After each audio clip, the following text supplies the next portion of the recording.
está subiendo mucho la vivienda porque hay una burbuja inmobiliaria. Hay una burbuja inmobiliaria que se está calentando tipo al 2008. Las burbujas, cuando son verdaderamente devastadoras, es cuando determinan cambios en la asignación de capital dentro de la economía. Si el precio de un activo te aumenta mucho más que el de los flujos de caja que te proporciona ese activo, ahí sí que está habiendo una desconexión entre el valor fundamental del activo y el valor de los servicios que te ofrece. Para mí, la vivienda va a seguir subiendo en España en este año y en los venideros. No hay previsiblemente a corto plazo un aumento de la oferta, va a hacer que necesariamente los precios suban. A mí una cosa que me preocupa bastante es la subida de la morosidad o de la inquiocupación. Puede ocurrir que si esto va a más, todavía haya menos gente que quiera alquilar por ese riesgo, y si los precios de la vivienda van a seguir aumentando, puede ser un problema. Esos riesgos potenciales que están encima de la mesa lo que harán será que el precio todavía se consolide y suba más, que la situación sea todavía más dramática. Hola, ¿qué tal? Bienvenidos a todos a un nuevo capítulo, ya el número 17 de estos videopodcasts patrocinados por Freedom24, siempre tratando de buscar la cartera perfecta, de entender la situación de la economía, de pues hacia dónde nos dirigimos, y en este caso nos toca hablar de vivienda y también de inversión inmobiliaria, ¿no? Porque está muy caliente el tema y hay muchas preguntas que resolver y sobre todo pues muchos esquemas que manejar con respecto a qué podemos tener durante este año y quizá pues pensar en los próximos también. Hoy contamos con un panel, yo creo que va a ser muy interesante para adivinar todo esto o anticiparnos a qué escenario podemos tener, y está por aquí Pau Antó, Juan Ramón Rayo y José Muñoz. Muchísimas gracias por acompañarme para tratar este tema, ¿no? Como el inmobiliario y la vivienda. Muchas gracias. Un placer estar por aquí. Muchísimas gracias a los tres y José en especial, que es la primera vez que viene por el canal, y bueno, espero que sea la primera de muchas y un placer tenerte por aquí y encantado de bueno, pues escuchar, ¿no? tus opiniones. Simplemente os recuerdo que si queréis apoyar este tipo de contenido y este tipo de charlas, si os gusta y os va gustando a lo largo de todo el vídeo, dejad vuestro like, tardáis nada en hacerlo y es un apoyo para mi canal y toda la comunidad y que vaya creciendo este proyecto. Que dejéis abajo vuestro comentario de qué os parece la situación de la vivienda, me interesa mucho conocer vuestro punto de vista también como audiencia, y suscribíos al canal si no lo conocíais, o si lo conocíais y no estabais suscritos, pues suscribíos, y que ya estamos muy cerca de esos 100.000 suscriptores y a ver si conseguimos escalar a esa cifra tan redonda. Bueno, dicho esto, el contexto parece claro y la preocupación de la ciudadanía también, ¿no? Y es la situación de los precios de la vivienda que se siguen calentando. Parece que las perspectivas son de que siga así este año, pero venimos de unos años muy calientes. Entonces la pregunta yo creo que es clave o muy clara, y es, desde vuestro punto de vista, ¿se dan las condiciones para que tengamos otro año caliente en la vivienda o puede haber una subida un poco más suave sobre la base? No sé quién, si quieres, Juan, un poco por el contexto macro y demás, empiezas y luego ya vamos el resto. A ver, ¿qué tal? Si uno mirara el contexto económico, Europa, desde luego, podría tener ciertas dudas o suspicacias sobre la posibilidad de que se mantenga el boom inmobiliario, porque estamos en una economía atravesando, la europea, un periodo de estancamiento más o menos persistente, incluso en algunas economías recesión. Eso va aparejado a aumento del desempleo. En la misma Alemania ha aumentado el desempleo durante los últimos años, por lo tanto, contracción de la capacidad de gasto y, en consecuencia, también de la capacidad para pagar alquileres o para comprar vivienda. Sin embargo, el contexto español es distinto por dos razones que están muy relacionadas y que ambas agravan el problema de la vivienda, desde el lado de la demanda al menos. La primera es que, como ya sabemos, se nos repite hasta la saciedad, la economía española va como un cohete, o realmente lo que va como un cohete, lo que crece mucho es el PIB, el conjunto de la producción final del país. Entonces, eso significa que el PIB, una forma de definirlo también, o una forma de entenderlo, es como el agregado de las rentas primarias dentro de un país, conjunto de salarios y conjunto de rentas del capital. Si sube el PIB, sube en el conjunto de rentas, y si sube en el conjunto de rentas, la capacidad, al menos nominal, para pagar alquileres o comprar vivienda, dejando de lado incluso la inversión extranjera, me estoy refiriendo solo desde la perspectiva nacional, pues aumenta. Pero es que, claro, además, el perfil de crecimiento de PIB en España, o la razón por la que crece el PIB en España, es una razón especialmente mala para controlar o para evitar que los precios sigan subiendo, porque el PIB en España sube no tanto porque la productividad por trabajador está aumentando mucho y por tanto cada trabajador o cada capitalista ingrese mucho más que antes, sino porque hay mucha más gente dentro de España trabajando. Durante los últimos años han entrado varios millones de personas, se han puesto a trabajar, afortunadamente, no es algo desde luego criticable en absoluto, todo lo contrario, han obtenido rentas y claro, démonos cuenta de que si la renta hubiese aumentado porque un trabajador que ya estaba en España cobrara más, pues bueno, muchos de esos trabajadores que cobren más ya tendrán una vivienda, tendrán un sitio donde vivir, quizás se planteen una inversión en una segunda vivienda, pero en todo caso su necesidad primaria de tener una vivienda ya estará cubierta. Pero si el PIB y por tanto los ingresos agregados suben porque hay mucha más gente dentro de España, claro, toda esa gente o mucha de esa gente que ha entrado quiere una vivienda, quiere un sitio donde vivir y cobra un sueldo que le permite tratar de demandar esa vivienda. Entonces, tanto por el lado del aumento de los ingresos agregados como por la causa por la que aumentan esos ingresos agregados, que es el aumento de la población, creo que todavía le queda recorrido a la mecha. Pau, un poco tu punto de vista con respecto a esto que decía Juan, por añadir tu perspectiva también dentro del sector. En primer lugar, me sorprende que hablemos de esto. Y digo que me sorprende porque llevo muchos años invirtiendo en vivienda y lo normal era no salir en medios, mañana estar en La Sexta, en Antena 3, he salido en muchos medios cuando mi profesión es una profesión muy tranquila, que es compramos viviendas para vender o para alquilar y debería ser algo común. Así que cuando todo esto está en la calle y está en las teles, significa que realmente hay un problema y esos problemas no suelen desaparecer de la noche a la mañana. Yo considero que hay como un gap, una diferencia muy relevante entre la demanda de vivienda, que comentaba Juan en ese sentido, y por otro lado, los precios de la oferta, ¿no? Si hablamos de teoría económica, siempre es como oferta y demanda se casan, pero hay mucha gente dispuesta a alquilar o comprar vivienda a un precio y esa vivienda que quieren a ese precio no existe, con lo cual tienen que ir a buscar ese precio más alto y ahí está donde está el problema, ¿no? Se llena muchas veces la boca, políticos y no políticos, decir, hagamos más vivienda. Pero es que hacer vivienda hoy en España, con la subida post-COVID que hubo de los materiales, con todos los costes, con el coste del suelo, tiene un coste alto. Una primera vivienda de obra nueva para muchísima gente es simplemente un sueño, ¿no? Entonces, mi pregunta es, ¿cómo es ese gap que toda esa gente que quiera vivienda pueda pagar esa vivienda? Obviamente los precios no van a bajar porque no hay un montón de oferta como hubo en 2005, 2006, 2007, 2008, donde mucha gente literalmente construyó tanto que se llegó incluso hasta arruinar en ese sentido, sino que en ese sentido lo que ocurre es que la vivienda va a mantener su precio o va a subirlo y hay un montón de gente deseosa de alquilar o comprar a precios que consideran asequibles que no hay mercado para esas personas. José, ¿tu opinión y análisis al respecto? Para mí, la vivienda va a seguir subiendo en España en este año y en los venideros, principalmente por tres motivos. El primero de ellos es que estamos entrando en un escenario de tipos bajos y además estables. A día de hoy ya es posible coger una hipoteca 30, 35 años al 2%, es decir, el dinero está barato. Recordemos que venimos de unos años con tipos altos que tradicionalmente son los que hacen que baje el precio y no lo ha conseguido. Segundo motivo es porque debido a la regulación es muy difícil encontrar una vivienda en alquiler y hay personas que por su manera de vida, por cómo entienden su economía, alquilarían pero no pueden y están abocados a comprar. Y tercer motivo es porque hay un montón de gente en el mundo que quiere venir a muchas o a determinadas ciudades de España y están viniendo y están comprando esas viviendas. Esos tres motivos y que no hay previsiblemente a corto plazo un aumento de la oferta va a hacer que necesariamente los precios suban. Hay mucha gente que me pregunta, y un poco por que mostréis vuestro análisis al respecto y poner luz, ¿no?, sobre determinados titulares que pueden parecer muy llamativos, ¿no? Y es decir, está subiendo mucho la vivienda porque hay una burbuja inmobiliaria. Y hay una burbuja inmobiliaria que se está calentando tipo al 2008. En vuestra opinión, ¿estamos en un escenario similar o hay riesgo de que repitamos algo parecido o no tiene absolutamente nada que ver? Un poco por decir o poner esa luz contraria a lo que mucha gente se piensa, ¿no?, de la calle y que no tiene tanto conocimiento de cómo está el mercado. Desde luego que suban los precios de un activo no significa necesariamente que ese activo esté cotizando en burbuja y creo que mucha gente equipara subida rápida o al menos continuada en los precios con burbuja en general, con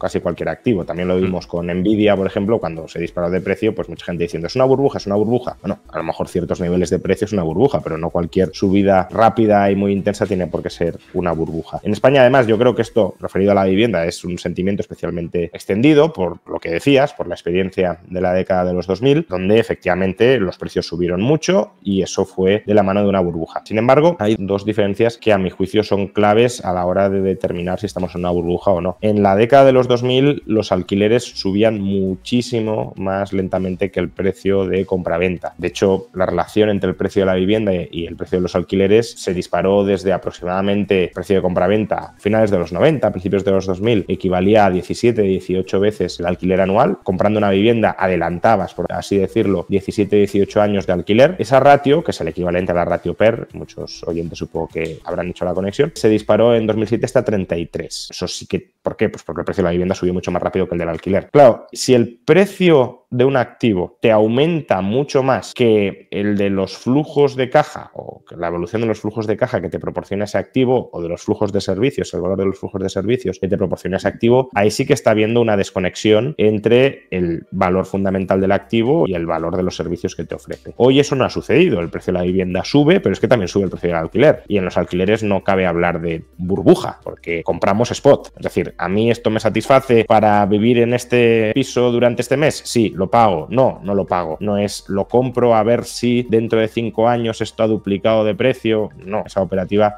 obviamente con el alquiler no puede funcionar. Con lo cual, que suba tanto el precio del alquiler nos indica que el valor de una vivienda en España se está incrementando y se está incrementando por la causa que ya hemos manifestado antes, que hay un desequilibrio muy grande entre oferta y demanda. Y por tanto, si no hay oferta y si hay mucha gente demandando vivienda, pues el valor en el margen de una vivienda y de los servicios que ofrece esa vivienda se incrementa. Y en segundo lugar, las burbujas, esto ya es, si lo queremos, un componente un poco independiente, pero que creo que también es relevante. Las burbujas, cuando son verdaderamente devastadoras, es cuando determinan cambios en la asignación de capital dentro de la economía. Que si tú tienes un burbujón en un activo concreto y ese activo no modifica las decisiones de inversión real dentro de la economía, pues bueno, habrá ganadores y habrá perdedores cuando está ahí esa burbuja, pero ahí terminará todo. El problema es cuando esa burbuja modifica la pauta a través de la cual tú estás invirtiendo en la economía real. Si en lugar de invertir en industria invertimos en ladrillo porque hay un burbujón en el ladrillo, ahí estamos hipotecando el futuro de la economía real. Y eso es lo que pasó también en la década de los 2000, que la burbuja inmobiliaria afectó a la estructura de producción de nuestra economía de una manera muy seria y dejando un legado productivo financiero devastador. Sistema financiero quebrado, economía devastada por inversión en activos de muy bajo retorno, etcétera. Hoy no está pasando nada de esto. Hoy, si acaso, lo que sucede es lo opuesto, que se está subinvirtiendo en vivienda. Por tanto, es una burbuja un tanto extraña. Porque si tenemos un burbujón y ese burbujón desde hace años no está induciendo a nadie a invertir en producir más de ese activo que cotiza en burbujón sostenido, pues a lo mejor es que no hay tantas oportunidades para invertir, y en cuyo caso no estaríamos ante un burbujón, o que puede haber oportunidades, pero que no son precisamente oportunidades de burbuja, ¿no? Pau y José, vosotros como expertos inmobiliarios, ¿también estáis con esta sintonía con respecto a si hay una potencial burbuja en la vivienda? Lo que comentaba Juan también. Sí. Adelante, José. Dale, sí. Yo quería añadir a que a mí me gustaría hacer una aclaración desde mi experiencia y en el día a día, no desde un punto de vista más teórico, sino práctico. Tenemos que distinguir que cuando hablamos de vivienda, cuando hablamos de precios, hablamos de un mercado y el mercado inmobiliario en España es la suma del comportamiento de miles de micromercados. Por tanto, cuando hablamos de manera general, no es extrapolable a todos los lugares. Hay zonas donde ha subido el precio de la vivienda muchísimo y hay otras zonas donde no. Entendiendo esto, para mí los precios de la vivienda, de manera generalizada, no están en burbuja por varios motivos. A diferencia de 2008, en todos estos años los bancos han hecho bien las cosas y cualquiera que haya pasado por allí, que haya pedido una hipoteca o que haya preguntado, puede saber que ya no. Espera, que se te ha dejado de ver, José, sí, creo. Sí, ¿me escucháis? Sí, escucharte te escuchamos. Vale, pues si quieres, como esto lo podrás cortar. Sí, no, si quieres. Que hable. Si quieres que siga Pau, eso es, que hable sí. Pau y solucionas. Y luego empiezo yo de nuevo. Vale. Perfecto, no te preocupes. A ver, ya está, ya te vemos, si quieres seguir. Ya te vemos. Ahora te vemos. Ahora ya perfecto. Vale. Si quieres, puedes seguir. Vale. A ver que recoja. Cualquiera que haya ido a un banco sabe que, a diferencia de la etapa del 2000, 2008, ahora no se financia al 100%, la gente ha puesto dinero a esas viviendas. Luego hay otra cuestión que tiene que ver con la producción.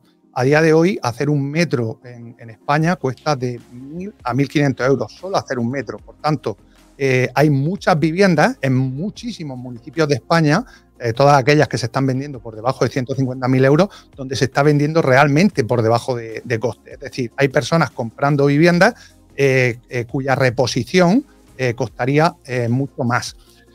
Si tenemos esto en cuenta y tenemos en cuenta que cómo se está comprando hoy la vivienda, cómo se ha comprado, para mí no hay burbuja en el precio. Otra cosa es en el alquiler.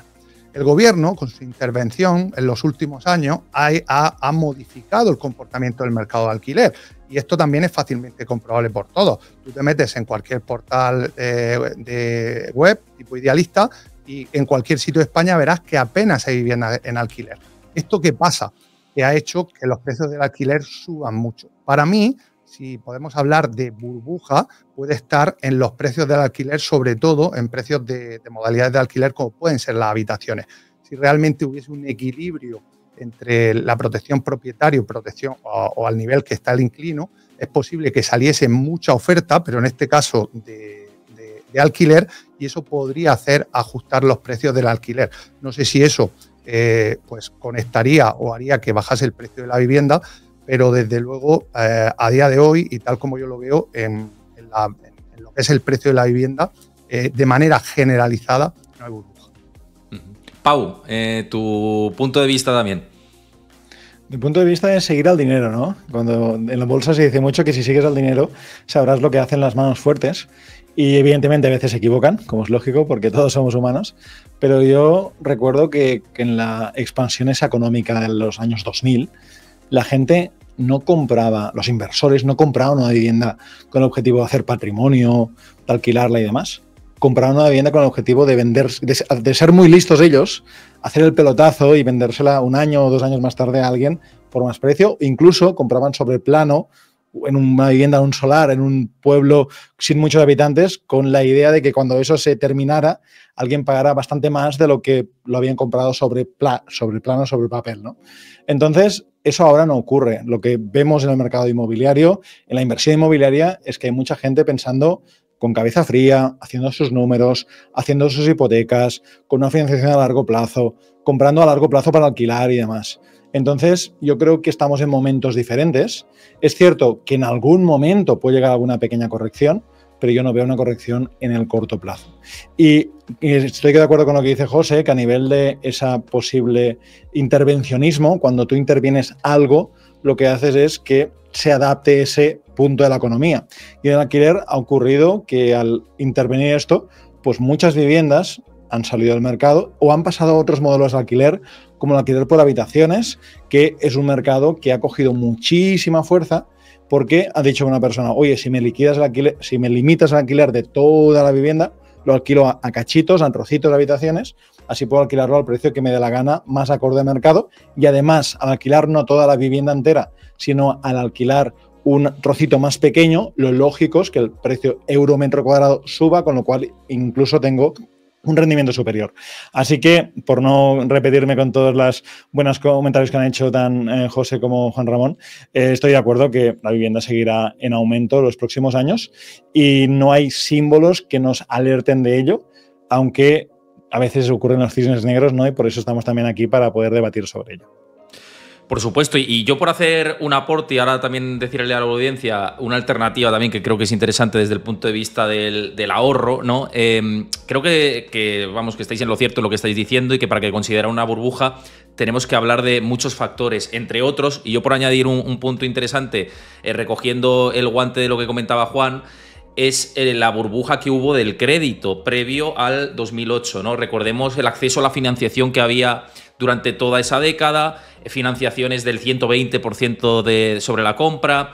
Todas estas condiciones no se están dando actualmente. De hecho, la nueva ley hipotecaria también lo que hace es un poco poner un poco coto sobre ese nivel, aunque sí que hay tasaciones o 100% de compra y gastos, ¿no? En algunos casos, en algunos inmuebles. Pero no es lo que ocurría en la dinámica del 2007 y anterior, en la que muchos particulares se podían comprar 1, 2, 3 viviendas, dependiendo de su perfil de riesgo, y el departamento de riesgo de la banca, que antes José también comentaba de, oye, lo que se está haciendo en la banca, que se están haciendo mejor los deberes.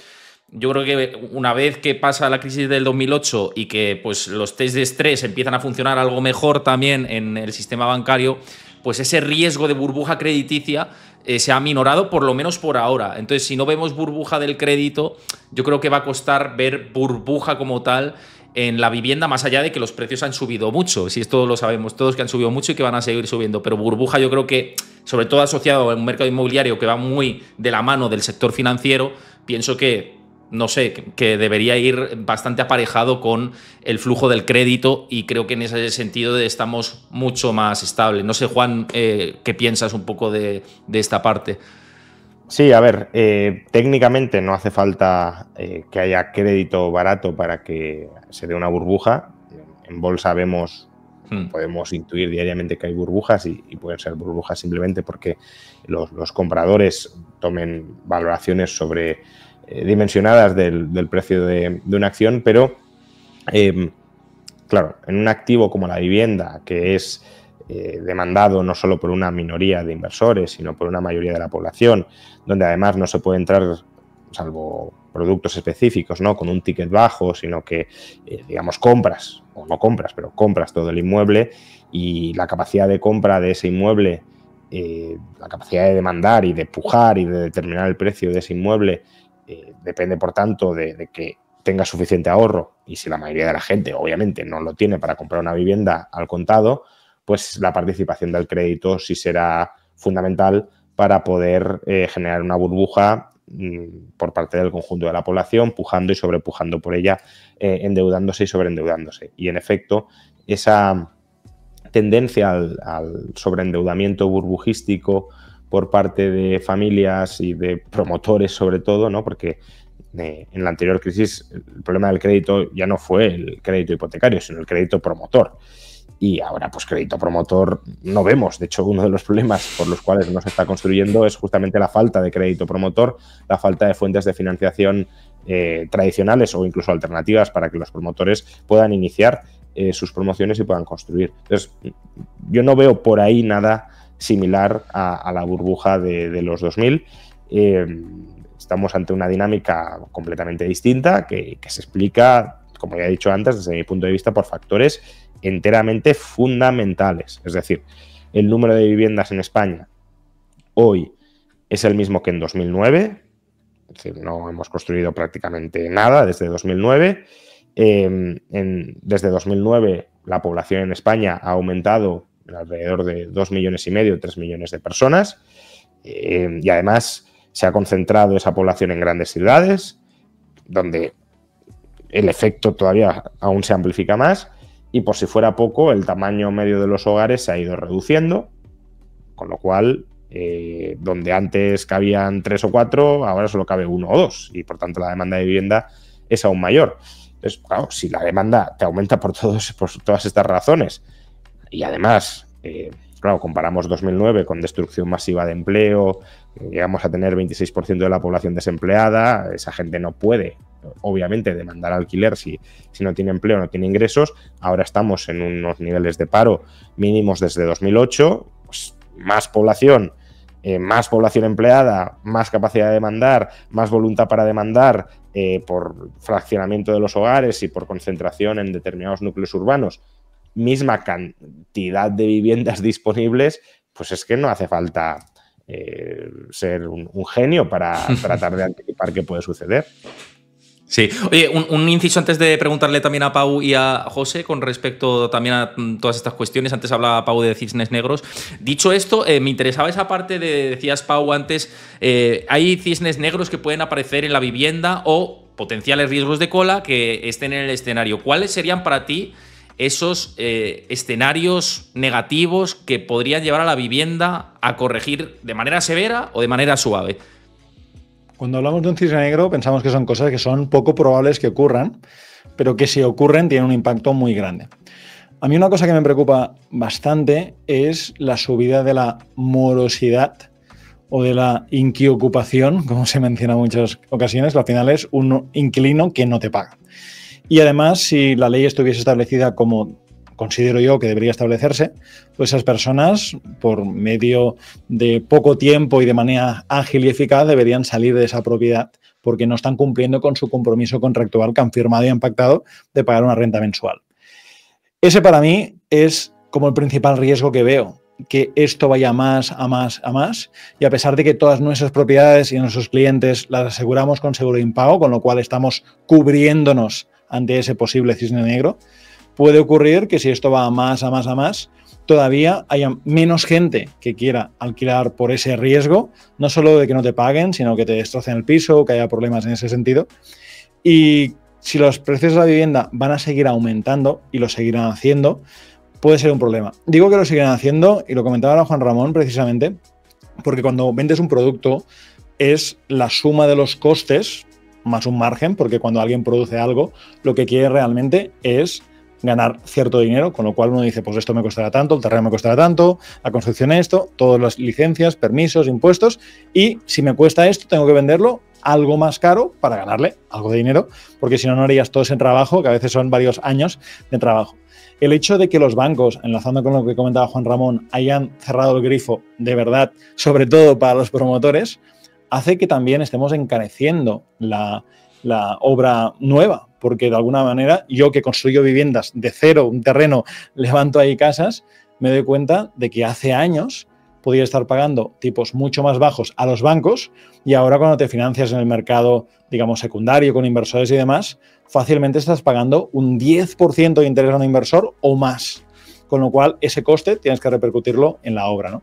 Así que hay muchos factores ahí que también me ha hecho pensar lo que decía Juan Ramón de decir, oye, es que el precio, si un producto cuesta más producirlo, tendrá que ir subiendo el precio paulatinamente. José, con respecto a riesgos potenciales, como comenta Pau, ¿cuál es tu punto al respecto? Yo estoy de acuerdo con lo que aporta Pau y esos riesgos potenciales que están pues encima de la mesa, lo que harán será que el precio todavía se consolide y suba más, que la situación sea todavía más dramática. ¿Por qué? Pues porque la única manera, como he dicho antes, de que, desde mi punto de vista, de que realmente el precio de alquiler bajase y de alguna manera, pues como apuntaba Juan Ramón, por la relación que hay entre los precios, la renta y el precio del activo, se ajustasen los precios, sería que saliesen muchas viviendas al mercado del alquiler. Pero precisamente esos posibles acontecimientos que marca Pau hacen todo lo contrario. Es decir, lo que están haciendo es que cada vez haya menos viviendas en alquiler y que los que tenemos viviendas en alquiler seamos los profesionales, es decir, los que nos dedicamos a esto de manera profesional. La única forma sería que el gobierno pues, estableciese o cambiase su posición con respecto a la ley de vivienda y hiciese que todas esas viviendas vacías que hay en España, que están en manos, recordemos, datos del INE, de pequeños propietarios, pues salgan al mercado. Esa sería la única manera de que realmente hubiese un cambio en positivo. La realidad es toda la contraria. Hablamos de hace unos meses, un dato. Se aprueba el Real Decreto Ley 1/2025. Se le mete, como siempre, estamos ya acostumbrados, relato, escudo social. Te metes y evidentemente se aprueba con la DANA y otro tipo de cosas, el transporte público, la revalorización de las pensiones. Te pones a mirar lo que dice ese Real Decreto Ley y lo que hace es que prorroga un año más. Ojo, venimos del año 2020, la suspensión de desahucio. ¿Qué significa esto? Que hoy día, con esta ley, con este gobierno, ya no solo vale con un seguro de alquiler, porque si a ti no te pagan la renta y tú llegas al final del procedimiento de lanzamiento dentro de un juzgado, recordemos, en España son lentos o muy lentos, 9, 12, 15, 18 meses, si has tenido la mala suerte de que esa vivienda la tienes en una sociedad o tienes más de 5 viviendas, pues se suspende el lanzamiento. Quiere decir que no puedes recuperar la vivienda. Esto, y que incluso ese Real Decreto Ley recoja o equipare el derecho que tiene una persona que estaba de inquilino y no paga con una persona sin título, lo dice así directamente, es decir, alguien que entró con una patada en la puerta, claro, hace que a priori no parece vaya a movilizarse a los propietarios de vivienda con un incentivo de que pongan esas viviendas en alquiler, porque es un riesgo alto en que, no tanto en que no te paguen, porque quiero hacer una aclaración. Yo tengo ahora mismo 41 viviendas en alquiler, acabamos de comprar 7, camino de 48, es decir, conozco bien el mercado y te puedo decir que la inmensa mayoría, inmensísima de los inquilinos son muy buenos inquilinos en España y buenos inquilinos, pero claro, esto es desde el punto de vista de un profesional. Claro, el que ve las noticias y ve esos riesgos que están ahí y conoce estos detalles, pues no tiene ninguna intención de complicarse la vida con ese piso que compró, con ese piso que heredó, que tiene ahí cerrado, que no usa, en ponerlo en alquiler. Entonces, en resumen, no hay a la vista, al menos que yo vea, ningún acontecimiento que pudiera hacer que fuesen positivos. Todo lo contrario, este gobierno lo que está legislando es en pro de que haya menos oferta de alquiler. Es que ya que dices esto, fíjate, yo que también tengo inmuebles alquilados, te obligan a hacer un casting exhaustivo, casi de decir, tienes que hacer como un casting, casi como una entrevista de trabajo para alquilar y darte cuenta, ¿no? Qué trabajo tienes, qué estabilidad, eres funcionario, ¿no? O sea, es que influye todo esto con respecto a lo que dices. Y permíteme, si por aportar a este tema, es que toda esta legislación que han puesto en marcha era para facilitar el acceso a los colectivos vulnerables, a los que lo tienen más difícil para alquilar una vivienda, y han generado justo lo contrario. Hay tantos interesados, el propietario tiene que hacer un casting y adivina quién se deja fuera. O sea, cada vez es más difícil para esos colectivos alquilar una vivienda en España. Total, no, y encima, y esto ya también pregunto a Juan, porque sé que también lo ha criticado, que tenemos al gobierno con esa legislación y a la oposición, por ejemplo, en esta vía del tema de la ocupación, para garantizar estabilidad, propone un fondo estatal para que cuando alguien paga, lo paguemos todos. O sea, un disparate ya mayúsculo, que yo no sé si es populismo o no se han visto bien la cosa o yo qué sé. Pero de verdad que suena dantesco. No sé, ¿qué opinas de esto que comentaba José, Juan? Sí, totalmente. O sea, en general con la regulación, no solo con lo último que has mencionado, que es un disparate, ¿no? Porque además incentiva muchísimo el riesgo moral de pactamos propietario-inquilino que me pagues, por ejemplo, en negro una determinada cantidad, oficialmente dejas de pagar lo que hemos firmado en el contrato y así yo, propietario, puedo terminar cobrando lo que me pagas en negro más lo que habíamos pactado de ese fondo estatal, y tú, inquilino, pues te ahorras parte del precio porque lo paga el Estado, ¿no? Es decir, las trampas que pueden llegar a hacerse con esta legislación muy mal pensada, que la propuso el PP y luego la compró el PSOE, son enormes. Pero en general coincido con lo que ha dicho José, ¿no? De la legislación tiene que juzgarse no por sus intenciones, sino por sus consecuencias. Y en España, y en muchos otros países, no solo en España, se legisla a través de las intenciones, ¿no? Vamos a aprobar esta ley para facilitar el acceso a la vivienda a los colectivos más vulnerables. Y como ese es nuestro objetivo, como eso es lo que buscamos con esta ley, pues entonces nosotros somos muy buenos y esta ley es muy positiva. Y quien critique la ley, entonces es que está en contra de facilitar el acceso a la vivienda a los colectivos vulnerables, porque nuestra intención es esta. Claro, las intenciones pueden ser nobles, siempre y cuando sean las declaradas, que también ahí podría haber doble juego entre lo que se declara y lo que verdaderamente se pretende. Pero si los resultados son los opuestos a los que buscas, pues entonces obviamente ese instrumento legal que has armado para alcanzar ese fin es contraproducente, es negativo para lograr ese fin. Y con toda la creciente protección del inquilino que se ha ido aprobando en España, sucede eso. Bueno, puedes proteger al inquilino que tiene un piso alquilado, eso es verdad. Si tú si tú prohíbes los desahucios, incluso prohíbes que se le pueda echar bajo ningún contexto y alargas los contratos de alquiler de 5 a 50 años, pues sí, los que ya tengan un contrato de alquiler y no quieran cambiar de vivienda alquilada, pues estarán bastante protegidos, porque casi les habrás expropiado la vivienda a los propietarios y se la habrás dado de facto, al menos en términos de uso, a los inquilinos. Pero obviamente estarás desprotegiendo por completo a los que quieran entrar en el mercado del alquiler, a los que quieran alquilar una vivienda, porque no se van a alquilar más viviendas en esas condiciones que tú has acabado de imponer. Y por eso también a veces pues puede parecer que determinados colectivos que representan a inquilinos, entre comillas, ¿no? Sindicatos de inquilinos y demás, como que defienden políticas que van en contra de sus intereses, pero cuidado, porque si tú eres un inquilino que está dentro y no se quiere ir, repito, esas legislaciones sí que pueden alinearse con tus intereses, aún fastidiando a toda la restante población, a propietarios y a inquilinos potenciales que todavía no han encontrado un inmueble de alquiler. Y ahí la trampa está en que se consideren a sí mismos o se coloquen a sí mismos en la posición de representantes de todos los inquilinos, cuando en realidad solo son los representantes de ciertos inquilinos que tienen ciertos intereses espurios en que se apruebe determinada legislación que destruye el mercado del alquiler, aunque a ellos los consolida en una posición pues de vivienda y de posición contractual, si lo queremos, mucho más ventajosa que antes. Pau, por cerrar toda esta parte con lo que hablábamos de la regulación y el contexto que sacaba aquí a la palestra José, de un poco por añadir tu punto. Los inversores inmobiliarios hemos ido como migrando en función de las leyes, ¿no? Me doy cuenta, teniendo todos los años de historia que llevamos, que antes hacíamos una cosa y ahora hemos cambiado por la ley. Antes alquilábamos de una manera, o en unas zonas como Cataluña, que luego fueron tensionadas mucha parte de Cataluña, y nos hemos movido a otras zonas.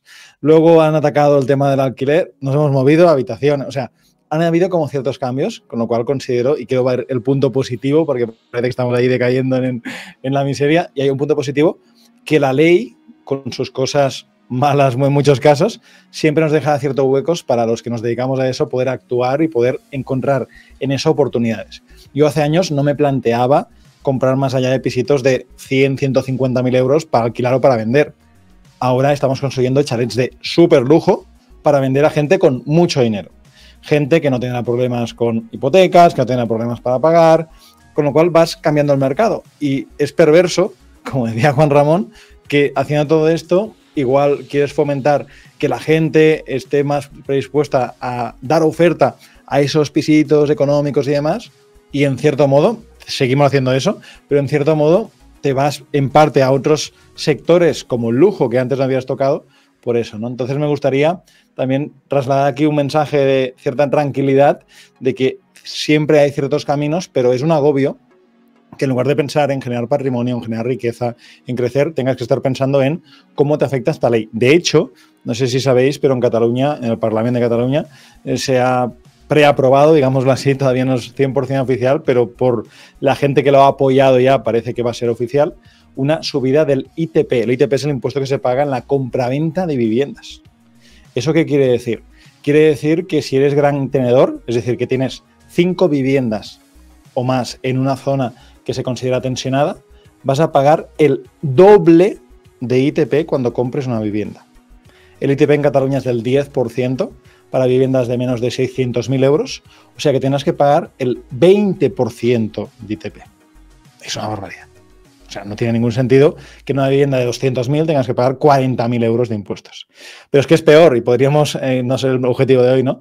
Pero esta ley es peor porque también multiplica por 2 las tasas turísticas, por ejemplo, tanto en apartamentos, en Airbnb, en hoteles, con lo cual está haciendo que la gente que quiera venir tenga que pagar más por alojarse en Cataluña, por ejemplo. O sea, está fomentando una serie de legislación que perjudica también al gran comprador, ese lujo que os comentaba. Pues ahora si compras una vivienda de más de 600.000 euros en Cataluña, cuando se termine de aprobar la ley, en lugar de pagar un 10% de ITP, que un 10% de 600.000 son 60.000 euros, pagarás un 11%. Y si la vivienda es de más de 900.000, pagarás un 12%. Y si es de más de medio millón, o sea, diferentes tramos en ese sentido también, como otras comunidades, como la Baleares, por ejemplo, hicieron hace un tiempo, ¿no? Todo esto hace que cuando subes todos estos costes de transacción, que merezca menos la pena comprar y vender viviendas. De hecho, nosotros, como empresa que nos dedicamos a ello, cuando compramos viviendas en algunas zonas como Cataluña, para luego revenderlas en menos de 3 años, tenemos una exención, un descuento en los impuestos, que en lugar de pagar un 10%, pagamos un 3%, porque no nos quedamos la vivienda, sino que la compramos, la ponemos bonita, la arreglamos y luego la vendemos. Eso, ¡pum!, también se lo cargan, ¿no? Entonces están cargando un montón de impuestos en ese sentido. Y mi pregunta es, ¿vale? Nos cobráis, ya de siempre nos habéis cobrado muchos impuestos al sector inmobiliario porque es un sector rentable. Nos vais a cobrar todo esto. Pero ese por 2 de impuestos, ¿dónde va a ir? Va a ir a comprar vivienda, va a ir a producir vivienda pública. Y si va a ir a producir vivienda pública y alquilarla, por ejemplo, ¿quién va a gestionar esto? Porque lo que ocurre con el parque de vivienda pública siempre es que un político no tiene ningún incentivo a esa vivienda de protección oficial pública que le ha puesto a una persona, si no le paga, decirle, señor, váyase que no está pagando. Y lo que acaba ocurriendo en estas viviendas públicas es que el ratio de morosidad de impagos suele ser elevado y el ratio de degradación de los activos suele ser también alto. Con lo cual no hay una solución única, pero que nos ahoguen a impuestos, como ahora pretende Cataluña, considero que sin duda no es la solución para fomentar todo esto que venimos charlando en un rato. No, sin duda. Y ya que comentas todo esto, por poner un poquito de... o intentar ver la luz al final del túnel, o no sé cómo decirlo, ¿no? Pero hay mucha gente que nos ve y que está preocupada y que dice, oye, me quiero comprar una casa, quiero comprarme una primera vivienda, quiero alquilar. ¿Qué consejos vosotros le diríais a esta gente que a lo mejor lo estaba viendo difícil, que está haciendo búsqueda de vivienda y le falta encontrar productos? Si alguien quiere comprarse una vivienda, ¿qué le diríais que tendría que hacer desde vuestro punto de vista? No sé si quieres empezar tú, Pau, ya que estabas hablando de esto, y luego seguimos. Yo he sido muy anti comprar vivienda toda mi vida. El lunes pasado compré mi propia vivienda. Así que he sido siempre una persona muy coherente y he contado mi vida, mis éxitos, mis fracasos. En ese sentido, ¿por qué he hecho este paso? En primer lugar, hay que entender que he hecho este paso cuando ya he conseguido un patrimonio relevante y no me pesa mucho tener una vivienda y tengo otras inversiones que evidentemente pueden pagar la hipoteca de mi casa, porque sí, las casas hay que comprarlas hipotecadas, no tiene sentido desembolsar todo el dinero, no sea que sean casos específicos. Así que el primer consejo que le diría a una persona es, hace una buena hipoteca, consigue tanto como puedas, a mí me han dado un 90% del precio de compra, pues que te den tanto como puedas para pagar una cuota de, en ese sentido, mes a mes, poder pagar una cuota. Y en muchas zonas, porque decía antes José que el mercado no es lineal, en muchas zonas el precio de la cuota de la hipoteca es muy similar al precio del alquiler. No en toda España, pero es así. Con lo cual, en esas zonas tiene todo el sentido del mundo que tú hagas un esfuerzo en ahorrar, hagas un esfuerzo en poder poner una entrada y poder comprar una vivienda. Evidentemente dependerá de cada persona, de si se mueve o no se mueve, pero yo creo que va a ser un buen año para esas personas que estén dispuestas, que han hecho los deberes o que lo sigan haciendo de ahorrar para tener esa entrada, que puedan comprarse una vivienda. Y fíjate que he sido siempre de no inviertas, invierte en diferentes, o sea, no compres tu casa, invierte en diferentes activos y con estos activos luego rentabilizas y demás, y sí, es una opción, pero entiendo que tal y como se están poniendo al mercado del alquiler, hay gente que quiere esa estabilidad y esa tranquilidad, y sin menospreciar todo eso que llevo muchos años compartiendo y comunicando en YouTube, creo que es relevante que una persona que de verdad quiera su casa, pues que haga un esfuerzo económico. Y un esfuerzo económico, que aquí también creo que estamos como sociedad, y el primero mal acostumbrados, tenemos que entender, ¿es una prioridad para mí comprar una casa? Venga, pues renuncio a ir de vacaciones, renuncio durante varios años a comprarme el último modelo de móvil, renuncio a coche nuevo, renuncio a algunas cosas porque tengo que tener ese ahorro para comprar algo que será para toda mi vida. Así que realmente, en mi caso, creo que la gente que compre una vivienda a un precio razonable, pagando una cuota más o menos similar al alquiler y tenga la capacidad para hacerlo, creo que va a merecer mucho, mucho la pena, tal y como se está poniendo el mercado del alquiler, y no parece que eso vaya a mejorar. Juan, un poco tu punto de vista a este respecto. Bueno, individualmente las cartas están marcadas, ¿no? Porque la regulación impide construir, la demanda va en aumento y por tanto los precios crecen. Al final es como un poco el juego de la silla. Por desgracia hay gente que se va a quedar sin silla y en todo caso los que van a conseguir capturar una silla lo harán pues cuanto más tarden a precios crecientemente más altos. Por eso la solución aquí, los marxistas desde otra perspectiva por supuesto, pero entenderán el mensaje, ha de ser colectiva y de cambio en las condiciones materiales en este caso de producción o de acceso a la vivienda, ¿no?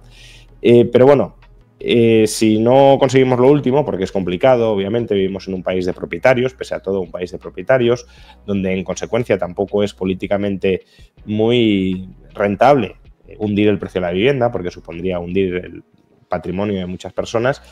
Claro, desde una perspectiva individual las cartas, ya digo, están marcadas, pero ¿qué se puede hacer? Pues, dentro de las posibilidades financieras de cada uno, que en muchos casos pueden ser muy limitadas, efectivamente tratar de ahorrar durante algunos años para alcanzar el importe de la entrada. La entrada es la gran barrera que expulsa a mucha gente de la posibilidad de comprar una vivienda, porque si tú tienes la entrada, o sea, el monto de la entrada, incluyendo los gastos que conlleva la operación, y tienes un empleo más o menos estable y previsible, podrás acceder a financiación hipotecaria, y accediendo a financiación hipotecaria podrás comprar una vivienda. Por supuesto, habrá que ajustar expectativas en función del precio que se pueda llegar a pagar por ella, y comprando una vivienda, de alguna manera te blindas frente al riesgo de subida futura de los alquileres, porque ya no vas a vivir alquilado, sino que vives en tu casa y es relativamente poco importante para ti. No digo que sea irrelevante, ni mucho menos, pero ya no es tan importante para ti cómo evolucionan los alquileres en el futuro. Pero claro, mucha gente que nos escuchará dirá, hombre, yo no tengo mucha capacidad de ahorro, a lo mejor tengo alguna, pero tardaría décadas en acumular una entrada, o no tengo empleo. Entonces, claro, ahí hay una bolsa de población que va a quedar excluida del mercado de la vivienda, precisamente porque, claro, si los precios son crecientes, mucha gente no va a llegar, pero la causa última de que los precios sean crecientes no es una maldición caída del cielo, son un conjunto de decisiones políticas que no se quieren modificar. José, también tu opinión, que me parece muy interesante conocerla. Pues yo me sumo a lo que aportaba Pau y Juan Ramón, y por aportar otro ángulo, quizás más práctico. Yo lo que diría es que en estos momentos donde la coyuntura de tipos es amigable y permite pues financiarse de manera barata a aquellos que tengan esa posibilidad, lo que diría es que si allá donde tú quieres vivir no... Por los precios, cuando haces y profundizas y ves lo que puedes pagar versus lo que vale la vivienda, lo que le diría a la gente es que si en tu zona no puedes, que des dos enfoques que son los que nosotros hacemos, ¿no? Los que yo hago y que muchos inversores de mi comunidad y en España hacen ahora mismo, y es o que compres con el enfoque del problema, es decir, que en lugar de comprar ese pisito listo para vivir que estás buscando ahora mismo, que no te salen los números, no puedes acceder, pues que empieces a buscar ese piso que no es tan idealista, ese piso que no es tan atractivo, ese piso para reformar, o que profundices un poco más y en lugar de comprar un piso, pues compres un local y lo conviertas en vivienda, o que cambies el enfoque, un enfoque que a día de hoy es menor, pero que se está dando y es algo que también hacemos, y es lo que yo llamo el propietario de alquiler, o se está también conociendo como el doble o triple alquiler. Es decir, si tú quieres vivir en una gran ciudad, lo ha apuntado aquí Juan Ramón, el flujo migratorio se ha concentrado en ciudades, hay una demanda muy alta y los precios son altos y no hay atipos de que bajen, y tú quieres seguir viviendo en esa ciudad, pues quizás lo que puedes hacer es comprar en otras ciudades de España una o dos viviendas, alquilarlas y con ese flujo que te genera todos los meses, pues soportar todo o parte del alquiler. Me explico. Si tú vives en una ciudad donde el alquiler está en 1.500, 1.800 euros y demás, pues puedes buscar ciudades, hay otras muchas aquí en España, en el sureste, en Andalucía, donde puedes comprar viviendas por 70, 80, 100 y pocos mil euros, viviendas que con una hipoteca hoy, después de alquilarlas, tendrías un flujo de 200, 300, 400. Evidentemente, pues si profundizas y si tu conocimiento es mayor y tienes más habilidades, pues ese margen va a ser más grande. Pero lo que te digo es que si no puedes comprar en la ciudad en la que estás, una solución sería comprar en otras ciudades y generar una bolsa ahí de 700, de 600, 700, 800, que va a hacer que puedas pagar ese alquiler. Y sobre todo va a hacer que empieces a generar un ahorro y que tengas una vivienda, no en tu ciudad, pero en otra.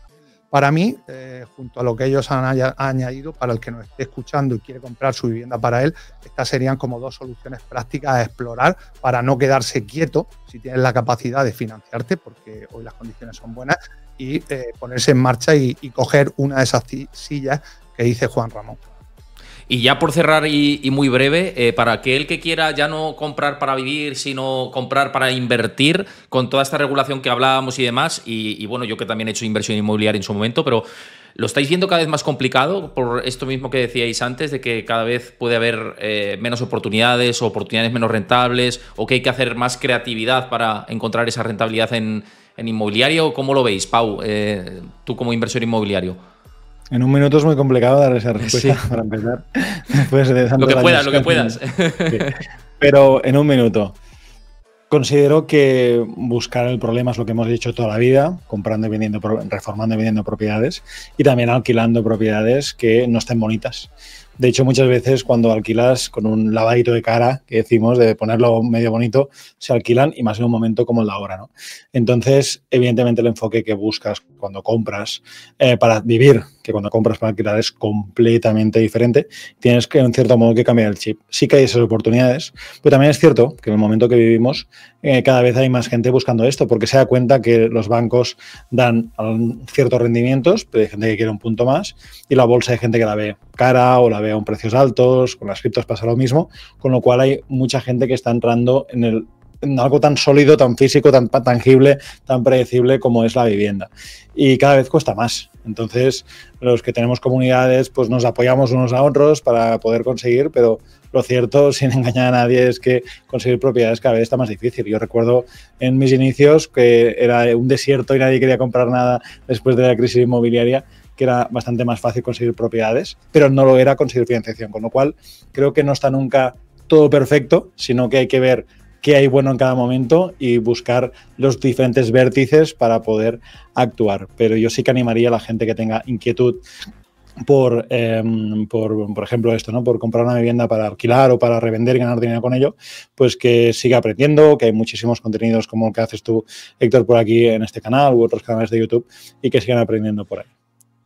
Bueno, agradecido por esa parte. También invito a que sigáis a Pau, a José y a Juan en sus canales, por cierto, ya que comenta esto Pau, que hacen contenido muy, muy interesante. Juan, con respecto a inversión inmobiliaria, un poco por dar tu pincelada al respecto.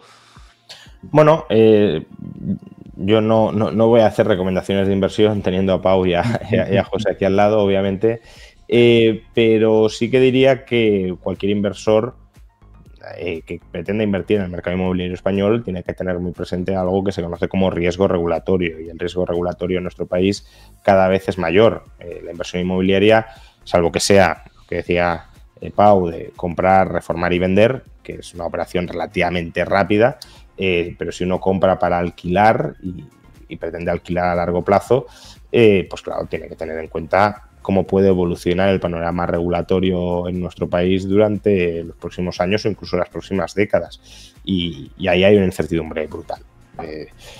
Si atendemos a la tendencia reciente, parece que todo seguirá empeorando, todo seguirá yendo a peor en materia regulatoria, hasta el punto de que no sabes si va a quedar algún margen de rentabilidad en el alquiler de larga duración, pero también en otros alquileres que hoy no están tan regulados, pero que precisamente porque, también lo comentabais antes, ¿no?, nos regulan y nos vamos allí donde nos dejan un poco de espacio, pues claro, esos espacios menos regulados también nos quieren ir copando para que el inversor en España no tenga escapatoria. Pero bueno, al final la escapatoria es dejar de invertir en este mercado e irte a otros. Entonces, bueno, ese es un riesgo que creo que es muy importante. Incluso allí donde puede parecer que hay grandes rentabilidades, no sé, alquiler turístico. Claro, alquiler turístico puede tener hoy grandes rentabilidades, pero en 5 años a lo mejor te han expropiado la licencia, como quieren hacer ahora en Barcelona. Entonces, bueno, pues tener en cuenta ese panorama que genera mucha incertidumbre desde el punto de vista del regulador. José, por cerrar esta parte. Para mí, suscribo lo que ha aportado Pau y Juan Ramón. Y para mí, tú, Héctor, cuando has introducido el tema, has dado la clave. A día de hoy, con la coyuntura que tenemos, la clave es la creatividad, la clave está en la compra, la clave está en el enfoque en que tú le des. Es arriesgado y cada vez más entrar en determinadas modalidades como puede ser la del alquiler turístico, con los cambios que ha habido recientemente y con los que puede haber en un corto plazo, ¿no? Para mí la clave está en que tú compres y la compra te dé una posición ganadora y una posición de tranquilidad. Así es como yo lo hago y así es como recomiendo hacerlo. Si no es literalmente lo que ha dicho Juan Ramón, es decir, es mejor que lo deje. A día de hoy, para mí, con ese enfoque se puede seguir invirtiendo. De hecho, hay oportunidades, sigue habiendo oportunidades. Lo único que el nivel pues cada vez tiene que ser mayor. En mi caso, por ejemplo, las viviendas que tengo en alquiler no son ni por habitaciones ni turísticas, son un alquiler de primera vivienda, un alquiler a largo plazo. Ahora, todas las viviendas que tengo en alquiler las tengo la más cara que tengo está en 650, las tengo todas de 400 a 650 y tengo viviendas completas, viviendas con su cédula, viviendas, bueno, las enseño en mi canal. Entonces, ¿yo sigo invirtiendo en alquiler residencial? Sí, porque tengo alquileres que de la manera que está el salario mínimo, pues me dan rentabilidad y las personas que tengo, ahora por la situación hay cola, y las personas que tengo, sea cual sea la coyuntura, me van a poder pagar. Si mañana hacen alguna cosa extraña o rara, pues bueno, como yo he comprado por debajo de precio de mercado, pues cuando se cumpla ese contrato, pues tendré la posibilidad de vender la vivienda sin perder dinero. Entonces, a corto plazo, el comprar, aportar valor, vender, creo que es fundamental y es una vía que el mercado necesita, porque no nos olvidemos que si hacemos un paralelismo, si estuviésemos en un pueblo donde hay escasez de pan, pues lo que te gustaría es que hubiese más panaderos, ¿no? Que son los que al final están poniéndote o dándote el pan. Entonces, los que compramos, como es el caso nuestro, de viviendas o creamos viviendas que no están a la venta, es decir, las ponemos a la venta, pues hace que el mercado pues cada vez pues tenga un entorno de precios más estable. Y si compramos para alquilar, mi recomendación es, pues, como yo lo hago, es decir, que a pesar de cualquier regulación, estés tranquilo porque en un momento determinado pues puedas deshacer tu posición, porque claro, no has comprado el piso de Idealista, le has sumado impuestos, reformas, y si mañana te dicen que tienes que alquilar por debajo, el venderlo te cuesta dinero. Oye, pues un placer contar con todos vosotros. Yo simplemente por añadir algo, si queréis invertir en inmobiliario también hay otras alternativas diversas, entre otras, por ejemplo, a través de REITs, que podéis hacerlo a través de Freedom 24, es una posibilidad que la dejo ahí y que, insisto, si queréis verla, pues también lo tenéis en el link de la descripción del vídeo y en el comentario fijado de YouTube, para que os aprovechéis de lo que os he dicho antes, de poder remunerar vuestros ahorros a ese tipo de interés, ¿no? Y que creo que merece la pena que lo veáis y lo valoréis. Y también, pues, por ejemplo, en inmobiliario, cómo tener exposición, además de ir al activo real, también se puede hacer de manera indirecta, como a través de REITs, de Socimis aquí en España, que, bueno, pues cada uno tiene que trazar su estrategia, pero yo lo digo como idea. Bueno, dicho esto, Pau, Juan Ramón y José, muchísimas gracias por acompañarme. Yo espero que a la gente le haya gustado. Yo he estado muy cómodo y creo que hemos aprendido todos de esta situación del mercado de la vivienda y de la inversión inmobiliaria. Y nada, aquí estáis invitados cuando queráis. Un placer, Héctor, como siempre. Pues muchísimas gracias a todos, espero que os haya gustado este capítulo y si lo queréis apoyar una vez más, dejad vuestro like, dejad ahí abajo vuestro comentario de qué os ha parecido y por supuesto suscribíos al canal, también a los canales tanto de Pau como de Juan Ramón Rayo y José Muñoz, que siempre aportan muchas cosas muy interesantes, tanto de economía como de vivienda, así que muchísimas gracias y nos vemos en el próximo capítulo.